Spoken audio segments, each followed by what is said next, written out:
گولی کی آواز سے آس پاس کے زومبیز ان پر حملہ کر دیتے ہیں۔ فرانسس زومبی سے جان بچانے کے لیے ایک گرنیڈ ان پر گرا دیتا ہے، جن سے زومبیز کے ٹکڑے ٹکڑے ہو جاتے ہیں۔ اب ان کی گاڑی بھی خراب ہو جاتی ہے، جس کی وجہ سے وہ گھر پیدل لوٹ جاتے ہیں۔ اگلے دن فرانسس اس پل پر دوبارہ جاتا ہے اور اپنی گاڑی ریپیئر کر لیتا ہے۔ اب یہ دوبارہ چاہتا تھا کہ اس کا پریوار فارم ہاؤس میں ہی رہے، اس لیے وہ آئرس اور بچوں کو نہیں بتاتا کہ گاڑی اب ٹھیک ہو گئی ہے۔ آئرس اب سمجھ جاتی ہے کہ فرانسس یہاں سے جانا نہیں چاہتا ہے اور اسے یقین تھا کہ باہر ابھی بھی کچھ لوگ زندہ ہیں۔ پھر دکھایا جاتا ہے کہ جوشوا اپنے بھائی کے ساتھ پرانی فوٹوز کی البم دیکھ رہا ہوتا ہے، اسے وہاں کچھ ایسی فوٹوز ملتی ہیں جس سے جوشوا کو سمجھ آ جاتی ہے کہ فرانسس اس کا اصل باپ نہیں ہے اور یہی وہ راز ہے۔ اسی وجہ سے وہ جوشوا کے ساتھ اچھا بیہیویئر نہیں دکھاتا تھا۔ اگلی صبح فرانسس گھر سے باہر جاتا ہے، تبھی ایک ڈوگ آتا ہے اور اسے کاٹ کر بھاگ جاتا ہے۔ آئرس یہ دیکھ کر اس کے زخم پر بینڈیج کرتی ہے، لیکن ساتھ ہی ساتھ اسے الرٹ کر دیتی ہے کہ ہمیں یہاں سے نکلنا ہوگا کیونکہ اس کو ریبس بیماری ہو سکتی ہے۔ فرانسس یہ ماننے سے انکار کر دیتا ہے کہ وہ پیٹ ڈاگ تھا، اس لیے اس کے کاٹنے سے بیماری نہیں ہو سکتی۔ دوسری طرف جوشوا کی مسلسل ریڈیو سے دوسروں سے کانٹیکٹ کرنے کی کوشش کر رہا ہوتا ہے اور کانٹیکٹ ہو بھی جاتا ہے۔ اسے ایک کیمپ کے بارے میں کچھ انفارمیشن بھی ملتی ہے اور وہ فوراً فرانسس اور آئرس کو بتاتا ہے، لیکن فرانسس اس کی باتوں پر یقین نہیں کرتا اور یہ کہہ کر کہ کوئی بھی باہر زندہ نہیں ہے، اور یہ بھی کہتا ہے کہ باہر بہت خطرہ ہے اور وہ جھوٹی کہانیاں بنانا چھوڑ دے۔ اگلی صبح جوشوا فرانسس کے پاس آتا ہے اور اسے کہتا ہے کہ وہ فیملی کے لیے کچھ کرنا چاہتا ہے اور کچھ فیصلے کرنا بھی چاہتا ہے آزاد ہو کر۔ اس پر فرانسس اسے کہتا ہے کہ تم اتنے بڑے نہیں ہوئے کہ تمہیں فیصلے لے سکو۔ پھر وہ اس سے پوچھتا ہے کیا تم فیملی کو بچانے کے لیے کسی کی جان لے سکتے ہو؟ جوشوا ہاں میں جواب دیتا ہے۔ پھر فرانسس اسے ایک کارن فیلڈ میں لے جا کر اس کے سامنے ایک جانور رکھ دیتا ہے اور کہتا ہے کہ گن سے اسے شوٹ کرو۔ جوشوا کوشش کرتا ہے شوٹ کرنے کی، لیکن نشانہ چھوٹ جاتا ہے۔ فرانسس اس پر چیخنے لگتا ہے۔ جوشوا بہت ڈر جاتا ہے اور زور زور سے رونے لگتا ہے کیونکہ وہ فرانسس سے بہت زیادہ ڈرنے لگا تھا۔ اسی وقت آئرس اور اس کا چھوٹا بیٹا بھی آ جاتے ہیں اور آئرس فرانسس کو اس کے برے رویے سے ناراض ہوتی ہے جو اس نے جوشوا کو دکھایا ہوتا ہے۔ اسی دوران بہت سے زومبیز ان کی طرف بڑھنے لگتے ہیں کیونکہ انہوں نے گولی کی آواز سن لی تھی۔ انہیں دیکھ کر سب ڈر کے بھاگنے لگتے ہیں گھر کی طرف اور گھر کے اوپر کے فلور کی طرف چلے جاتے ہیں۔ زومبیز انہیں سونگھ سکتے تھے، اس لیے انہیں پتہ چل جاتا ہے کہ وہ گھر میں ہیں، اس لیے وہ گھر کے دروازے کو زور زور سے توڑنے لگتے ہیں۔ اچانک سے باہر کوئی آدمی اپنی گاڑی کا ہارن بجاتا ہے، جس کی وجہ سے زومبیز اس کی طرف لپکتے ہیں اور گاڑی کا پیچھا کرنے لگتے ہیں، اور اسی وجہ سے ان چاروں کی جان بچ جاتی ہے۔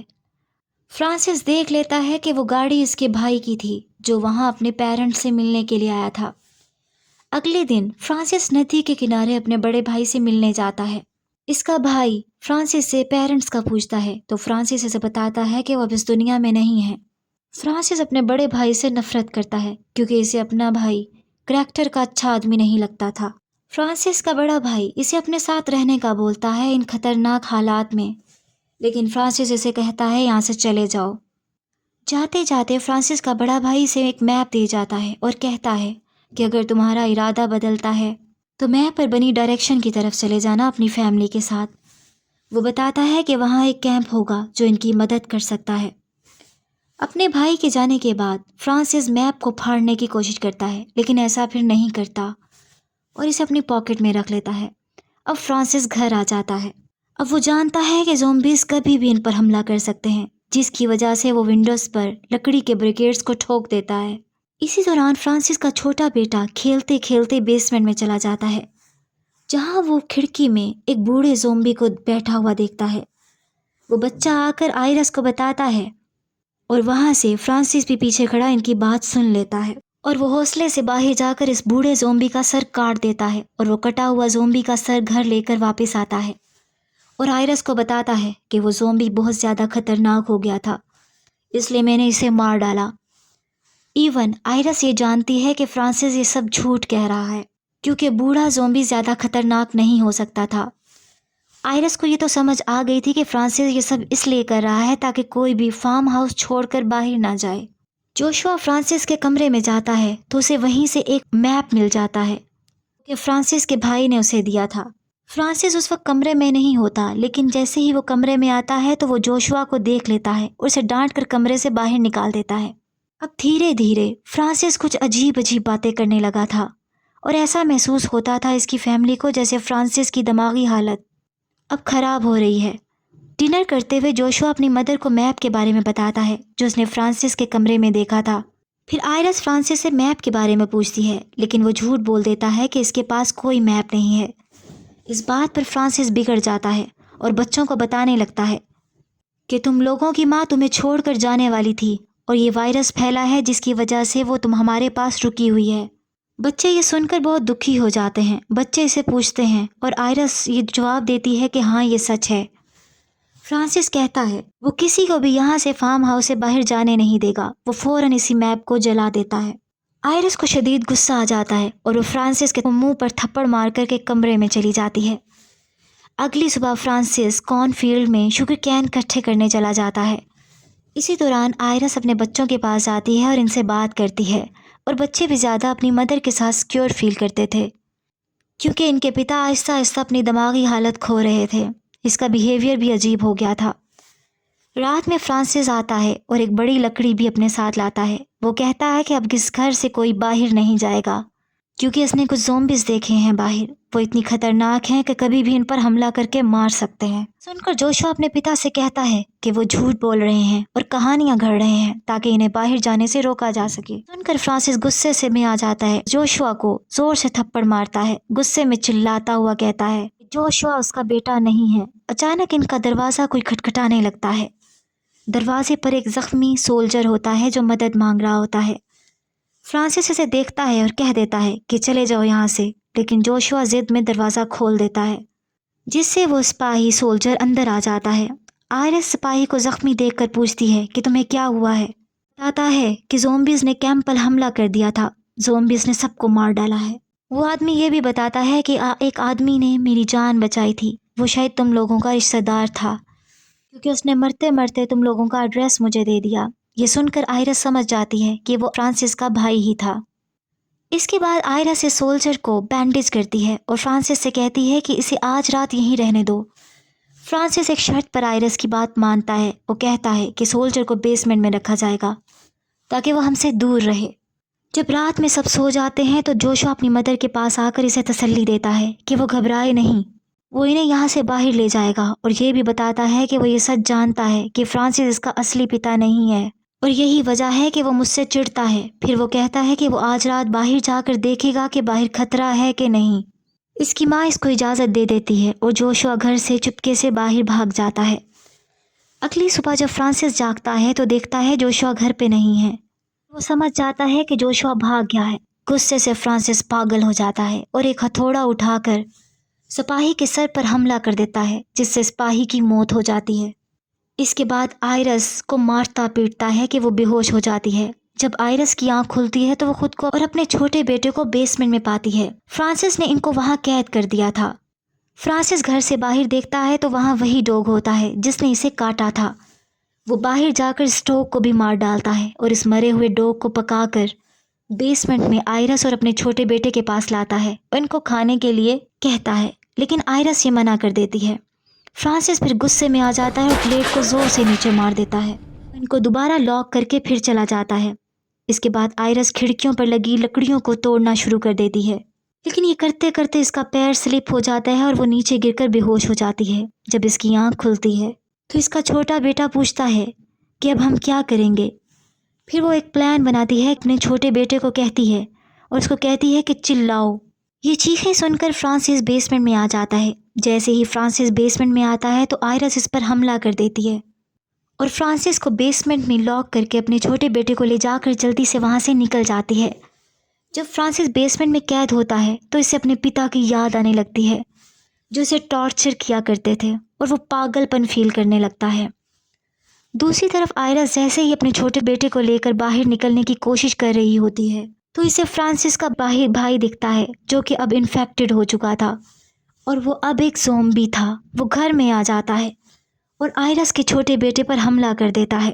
آئرس اپنی پوری کوشش کرتی ہے کہ وہ اسے روک لے۔ اب فرانسس یہ سب آوازیں سن رہا ہوتا ہے اور دروازہ توڑ کر باہر آ جاتا ہے۔ اس کا بھائی جو زومبی تھا اس پر حملہ کرتا ہے اور اپنے بھائی زومبی کو جان سے مار ڈالتا ہے۔ پھر فرانسس آئرس سے پوچھتا ہے کہ تم نے میرے ساتھ ایسا کیوں کیا؟ اتنی دیر میں ان کا چھوٹا بیٹا ان کے پاس آ کر اپنا ہاتھ دکھاتا ہے جس پر اسی زومبی نے کاٹ لیا تھا۔ اب ان کا چھوٹا بیٹا بھی زومبی بننے والا تھا، انفیکٹڈ ہو کر۔ یہ دیکھ کر دونوں کو نہیں سمجھ آتی کہ ان کو کیا کرنا چاہیے۔ فرانسس سب کچھ بھول کر آئرس سے کہتا ہے کہ کسی بھی طریقے سے بیٹے کی جان بچائے۔ آئرس ہمت کر کر اپنے چھوٹے بیٹے کا انفیکٹڈ ہاتھ کاٹ کر پٹی باندھ دیتی ہے اور فرانسس کو کہتی ہے کہ جلدی سے گاڑی لائے تاکہ اس کو ہاسپٹل لے جایا جا سکے۔ فرانسس پریشانی میں برج پر وین لینے پہنچتا ہے جہاں جوشوا آ جاتا ہے اور اس کے ہاتھ میں ایک گن ہوتی ہے۔ اس سے پہلے کہ جوشوا کو فرانسس کچھ بتا پاتا، جوشوا اس کے منہ اور کپڑوں پر بلڈ لگا دیکھ کر سمجھتا ہے کہ اس نے اس کی مدر کو مار ڈالا ہے۔ جوشوا فرانسس پر گولی چلا دیتا ہے اور فرانسس نیچے گر جاتا ہے۔ جوشوا فرانسس کو کہتا ہے کہ اس نے جان بوجھ کر ایسا نہیں کیا۔ فرانسس اس کے فیس پر ہاتھ رکھ کر کہتا ہے کہ تم میرے بیٹے ہو۔ یہ سن کر جوشوا رونے لگتا ہے۔ اب اسے پتہ چل گیا تھا کہ فرانسس اسے اپنا بیٹا ہی مانتا تھا اور صرف اپنی فیملی کی جان بچانے کی فکر کر رہا تھا، لیکن اب وقت گزر گیا تھا کیونکہ فرانسس مر چکا تھا۔ جوشوا وین لے کر فارم ہاؤس کی طرف جانا شروع کر دیتا ہے اور دکھایا جاتا ہے کہ آئرس فرانسس کا انتظار کر رہی ہوتی ہے۔ اب جوشوا اپنے چھوٹے بھائی اور اپنی ماں کی جان بچانے کے لیے فارم ہاؤس پہنچ جاتا ہے اور یہی کہانی اینڈ ہو جاتی ہے۔ امید ہے آپ کو یہ ایکسپلینیشن پسند آئی ہوگی۔ ایسی مور ویڈیوز کے لیے لائک اور سبسکرائب کریں۔ Thanks for watching.